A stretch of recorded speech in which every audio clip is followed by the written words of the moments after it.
When the party ends, the city's cleanup efforts just begin. In a special election report, the local issues and school levies that could affect your community and how much you pay.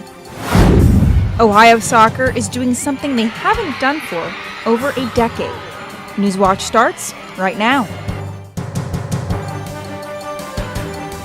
Broadcasting live from WOUB TV in Athens, this is Newswatch. Students in the Athens community are rallying against hate and anti-Semitism tonight. Good evening, I'm Caitlin Coolidge. Thanks for joining us. Happening now, Ohio University students organized a candlelight vigil tonight at Hillel, a Jewish center on campus. The vigil is to commemorate the 11 lives lost in the mass shooting at a synagogue in Pittsburgh over the weekend. On the event's Facebook page, it says the vigil is about standing up against anti-Semitism and to shut down anti-Semitic acts at Ohio University.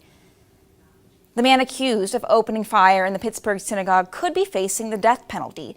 Robert Bowers was in court for the first time today. He faces 29 federal charges. This was the first massacre of a Jewish community in the U.S. But despite hateful acts, the rabbi says the synagogue will reopen stronger than before. Tree of Life has been in Pittsburgh for 154 years. We're not going anywhere. I will not let hate close down my building. Back in court Thursday for another hearing. In the meantime, Ohio Governor John Kasich ordered flags lowered to half-staff. The man accused of mailing pipe bombs to prominent Democrats and the news outlets is facing 5 federal charges. 56-year-old Cesar Sayoc appeared in a federal district court in Florida today. Officials said as of Friday, authorities intercepted 14 packages Sayoc allegedly sent through the mail. None of these devices detonated and no one was injured. Sayoc could receive up to 48 years in prison if convicted. But as the suspect appeared in court today, another suspicious package was intercepted. It was intended for CNN headquarters in Atlanta. Authorities say Monday's discovery is identical to the others found last week in New York. The Atlanta post office where the package was delivered was evacuated, as well as surrounding downtown streets.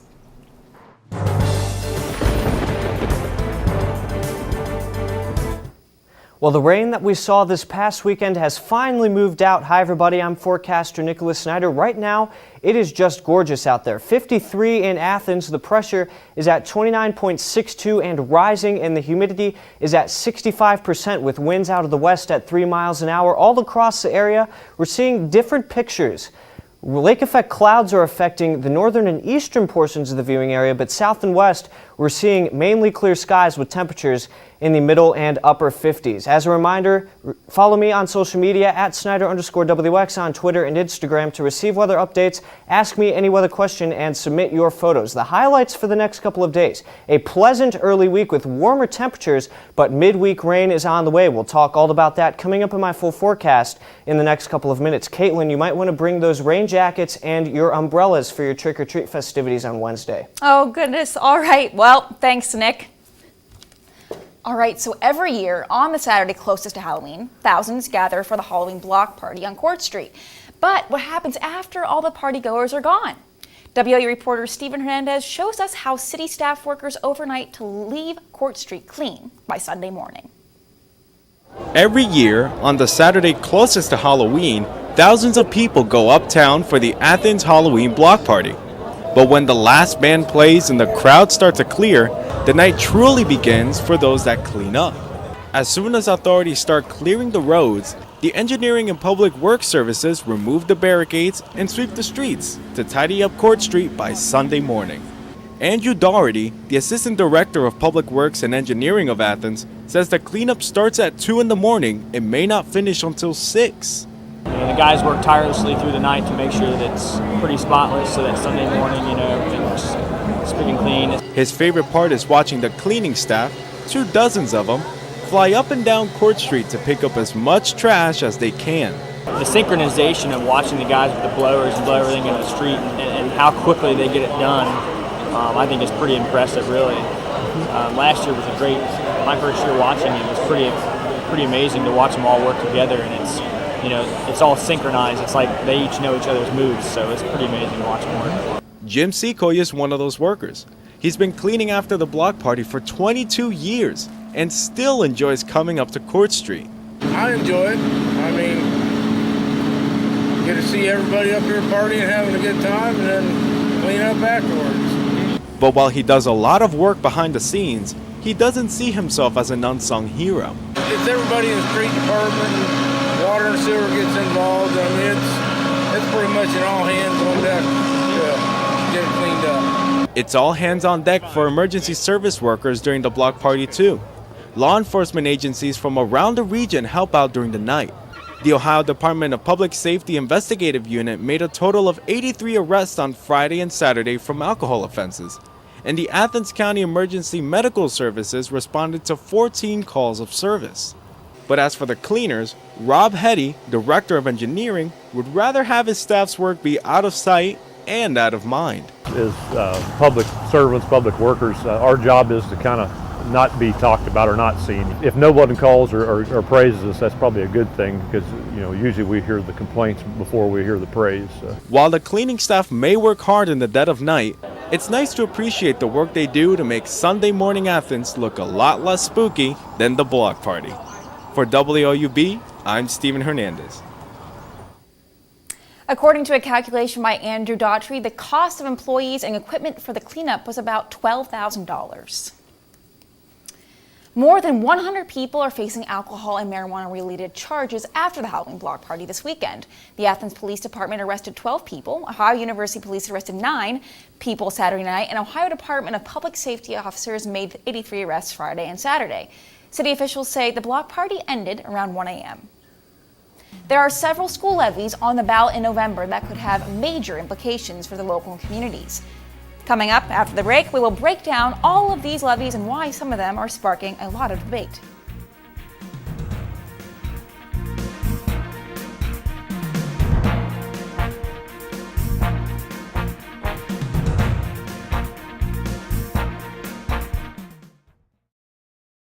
Is a box that showed you a world beyond your own.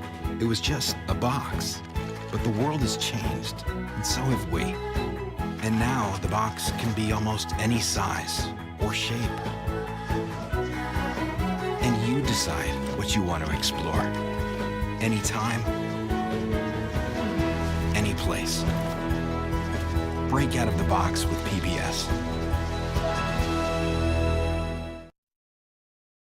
I'm such a huge fan of PBS. For my entire life, it's been our window into a world of the arts that isn't available anywhere else on TV. We learn about our numbers and our letters and singing through music, through the incredible children's programming they have. And then we grow up and we get to see the world of the arts, whether it's ballet or opera or Broadway, and so many other amazing moments that you wouldn't get anywhere else except for PBS. I loved Ken Burns' series on the Civil War. It was deeply impacting. I love history. To have those stories told through these letters, through stories of love and loss, it rewrote the book on how to tell a story. When television was invented, there were a lot of people who had dreams about what it could do. I think PBS still aspires for and often succeeds at reaching the highest ideals of what television could be.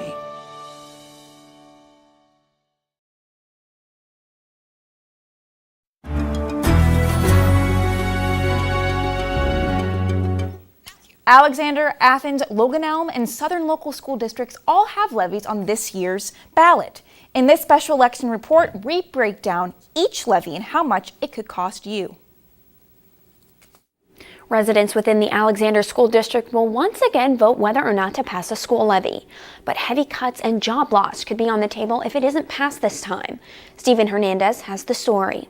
For the 5th time, Alexander Local Schools has an operating levy on the ballot, and district leaders say if the 1% income tax levy doesn't pass this time around, it will impact their ability to educate their students. When you vote a levy down, you're basically telling me you want us to operate within the dollars we have. We've done that basically the last 10 years, but it keeps going to the point that it's going to seriously affect education for students. It's going to affect families that work here. Voters last approved an operating levy in 1991, and those dollars don't pay for what they used to. Rising costs and flattened state assistance has forced the district to make $1 million in cuts over the last 2 years. Many of these cuts have been through attrition, A staff member retires and the position is left unfilled. All sorts of positions have been left unfilled because of attrition. Let it be teachers, faculty, or even bus routes. Everything has been slimmed as much as possible to make the most out of the budget. I've had students say, wow, Miss Douglas, the classes are getting bigger in the junior high. There's more kids in the class. We don't like that. And or the buses are more crowded, so they are feeling the effects of the cuts that we've made so far. But some believe the income tax is unnecessary.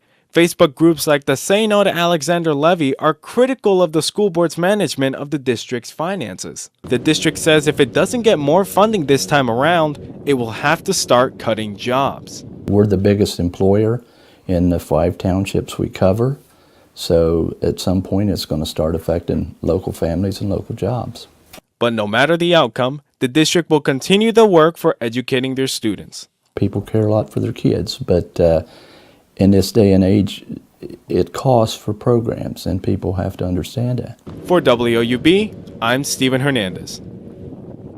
The Alexander School District invests less than $9,000 per student, the least out of all the schools in the county. 3 other local schools have levies on the ballot. Southern Local District's levy is up for renewal. The levy amounts to 40 cents for each $100 of valuation. It would be for a total of 5 years, starting in 2020. The district's financial report says without the tax levy in 2019, the school's balance would have around $58,000 less than with the tax levy.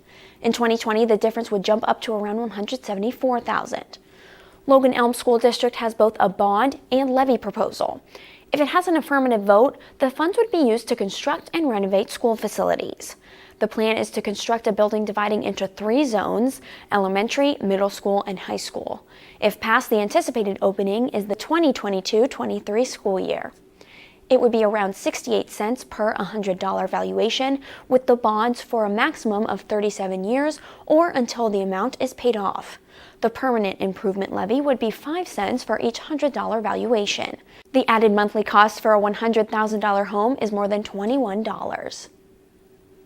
One of the hot topic issues on the midterm ballot is the Athens City School Levy. Reporter Caitlin Coolidge finds out why this issue is so divided among Athens residents and what it could mean for schools if it is passed.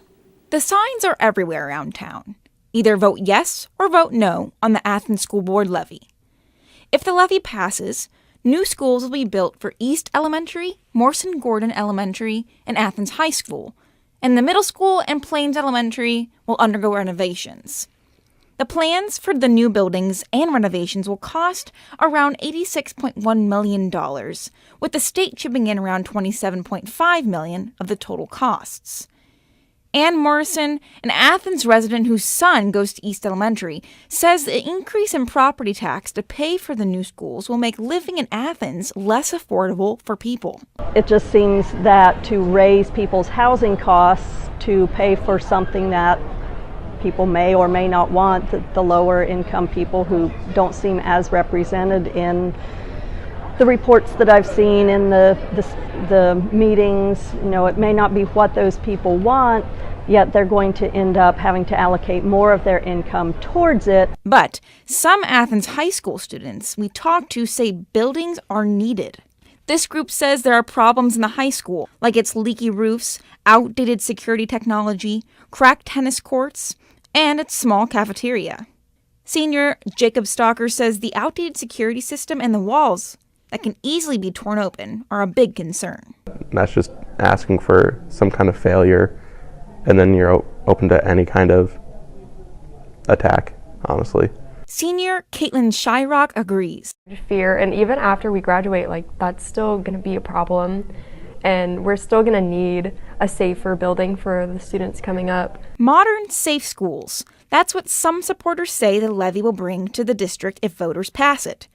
Some opponents question how another tax increase will impact the affordability of living in Athens. Ultimately, it will be up to the voters to decide on November 6th. Reporting for Newswatch, I'm Caitlin Coolidge. The youth vote in the United States seems to be a large focus of almost every election. But with this demographic having such low voter turnout, is it actually worth it for a campaign to target college students? Only 20 to 25% of voters 18 to 25 years old usually turn out for midterm elections. That's according to Ohio University political science lecturer Dr. Lauren Elliott Dorrans. But why is that? Dr. Elliott Dorrans says along with young people still figuring out their partisan identity, there are other factors at play.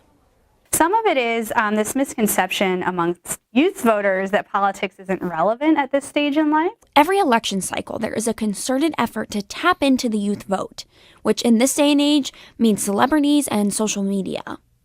One local campaign here in Athens is trying to appeal directly to college students using social media and equating the school levy's cost to everyday items.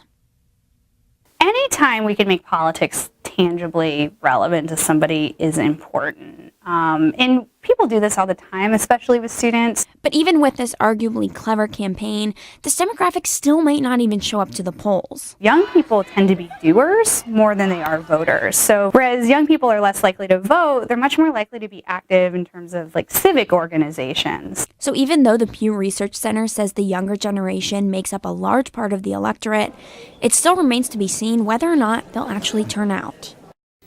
Joining me now is news editor at The New Political, Cole Behrens. Cole, thanks for joining us. Thanks for having me. So The New Political published an investigation today about No on Issue 3. Can you tell us about it? Sure.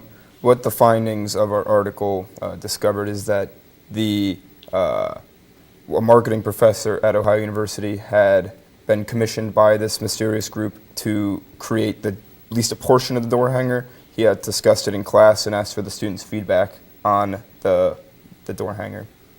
And so at the bottom of these door hangers, it actually says paid for by Heartland America Incorporated. What did you find out about that corporation? As far as we can tell, it's not real. There are two candidates for who it could be. One is a defunct candle making company out of Canton, Ohio, and the other is a 1-800 camping catalog website based out of Minnesota. We called the Minnesota organization and they had no knowledge of this group using their name. Okay, well, Cole, we're looking forward to hearing the rest of your investigation. Thank you so much. Thanks for having me. A new art exhibit is bringing an extra sparkle to Athens, and all for a very good cause. That story's still ahead. And weather-wise, a beautiful day is in store tomorrow before rain comes in for the middle of the week. We'll talk all about that coming up in my full forecast, but first a look at stocks of local interest.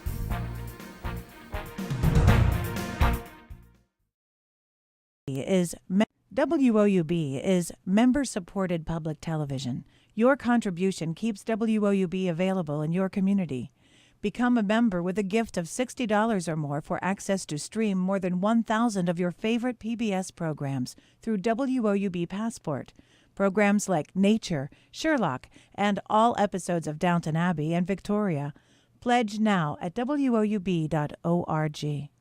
And thank you.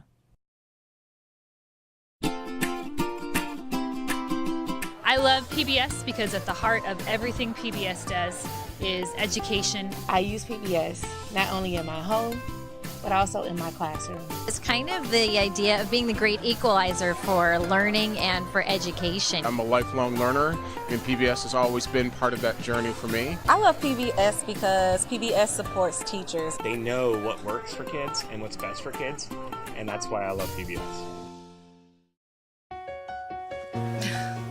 What are you doing? Possibilities. Your day is filled with them. Reach up, energy in the fingertips, collapse. TV, play Downton Abbey. And PBS helps everyone discover theirs.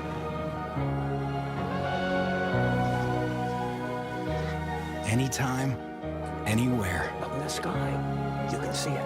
PBS, we're with you for life.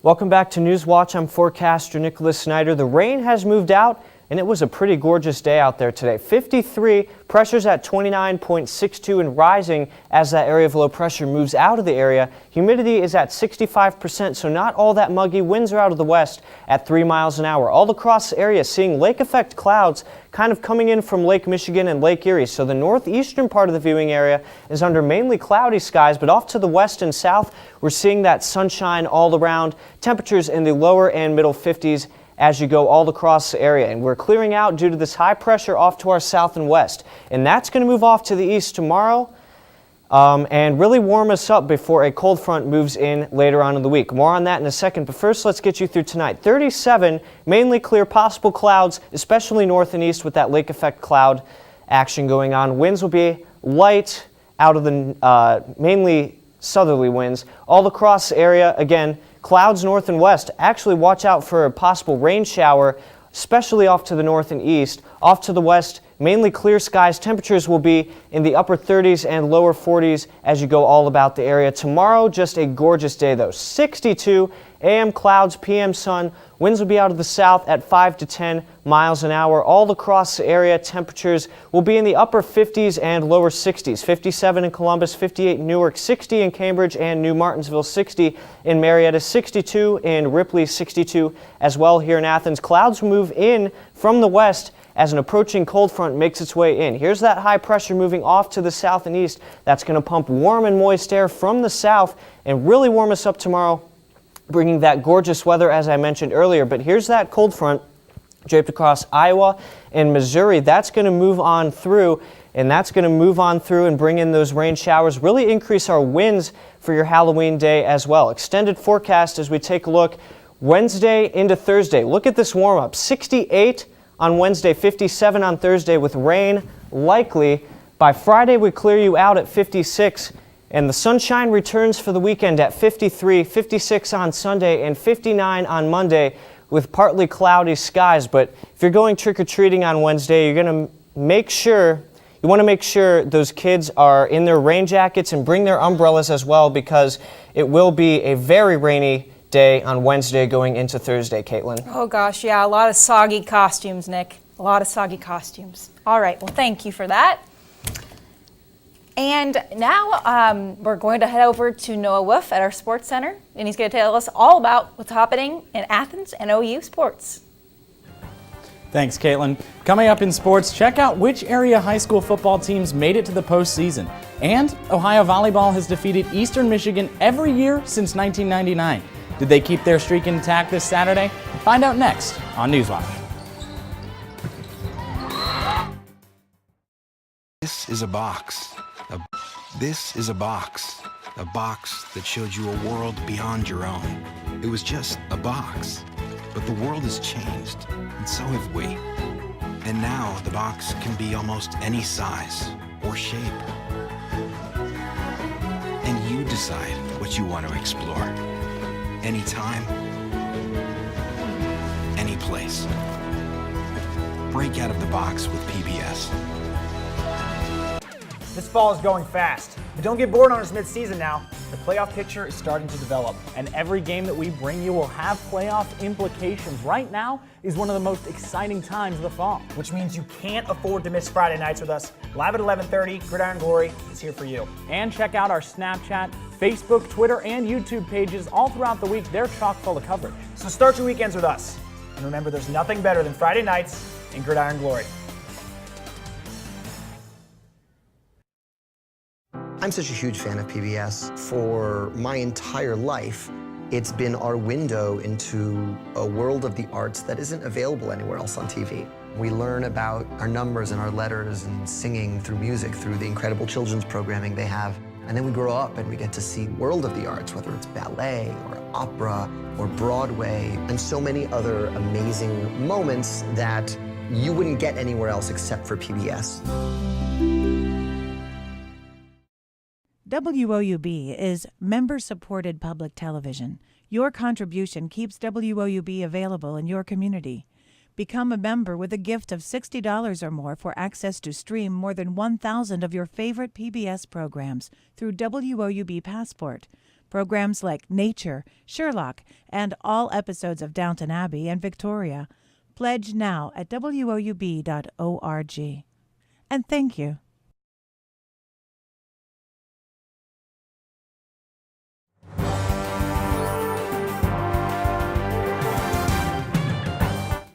Welcome back. I'm Noah Wolf. Now, this Friday marked the final week of the regular season in Ohio high school football. For some teams, that means football is over until next year, but for others, it's playoff time. Here's a look at the local schools competing in Week 11, released yesterday by the Ohio High School Athletic Association. In Region 7, Tri-Valley claimed the 7th seed in the playoffs. They'll be taking on undefeated Barberton. Now, 4 area teams will be competing in the playoffs in Region 11. Athens snuck into the postseason, and their first-round matchup is against Bishop Hartley. Hillsboro's in the playoffs for the first time since 2005. They'll make the trip up to Columbus to take on Eastmoor Academy. Sheridan will travel to Bellbrook for their first-round playoff game, and Jackson, co-champions of the Frontier Athletic Conference, will take on Granville this Friday. Fairland made the playoffs with only 6 wins. They have a long journey north to take on undefeated St. Clairsville, and Unioto takes on Bloom Carroll in the 4-5 matchup. Now, elsewhere in Region 15, John Glenn will take on Indian Valley, and Gallia Academy plays host to Licking Valley. In Region 19, Ironton heads north to take on Johnstown Monroe. Amanda Clear Creek has a matchup against Ridgewood, and Oak Hill takes on Meadowbrook. Just one game involving a local team in Region 20, Wheelersburg will try to repeat as state champions, starting with a contest against Portsmouth West. Fairbanks and Fort Fry meet in the playoffs this Friday in Region 23, and Southeastern will take on Northmore. Finally, in Region 27, Greene and Harvest Prep face off this Saturday, while Trimble welcomes Fisher Catholic and Waterford plays host to Berne Union. All games start at 7 o'clock. From high school to college, Ohio football head coach Frank Solich had his weekly press conference today in advance of Wednesday night's game against Western Michigan, that is. The Bobcats and Broncos faced off in the 2016 MAC championship game, but Solich says that's behind them. This year is a year in itself. You know, that game was a really good football game. We had our chances, and you know, there was 2 really good football teams, but that's really in the past. You know, these guys have a tendency to really look forward. From the football field to the soccer field, the Bobcats took on Kent State yesterday in the first round of the Mid-American Conference Tournament, looking to advance to the semis for the first time since 2004. Mandy first goal of the season to put Ohio up 1-0, but right after halftime, Vital Cats evened things up with a free kick goal. With 20 minutes to play, Sidney Leckie scored on a deflected clearance to put the Bobcats ahead 2-1, and that would be the final. Ohio gets their first defeat of the Golden Flashes since 2009, and they'll travel to Bowling Green to play the Falcons in the semifinals this Friday. Ohio volleyball continued their hot streak this Saturday with a dominating sweep of Eastern Michigan. The Bobcats won the first set by an 11-point margin. The Eagles mounted a bit of a comeback in set 2, but Ohio won it 27-25. And in set 3, the Bobcats took care of business with a 12-point win. Ohio now has won 3 of their last 4 matches. They hit the road this weekend for matches against Akron and Buffalo. I'm Noah Wolf, and that's it for sports. Back to you, Caitlin. All right, thanks, Noah. The city of Athens just got a little more artsy. The 1,000 Words art installation opened at the Athens City Parking Garage this weekend. The installation was one of 2 art exhibits from the Athens Photo Project, a nonprofit that helps mental illness patients express themselves through art. During the ceremony, Mayor Patterson proclaimed October 27th as 1,000 Words Day.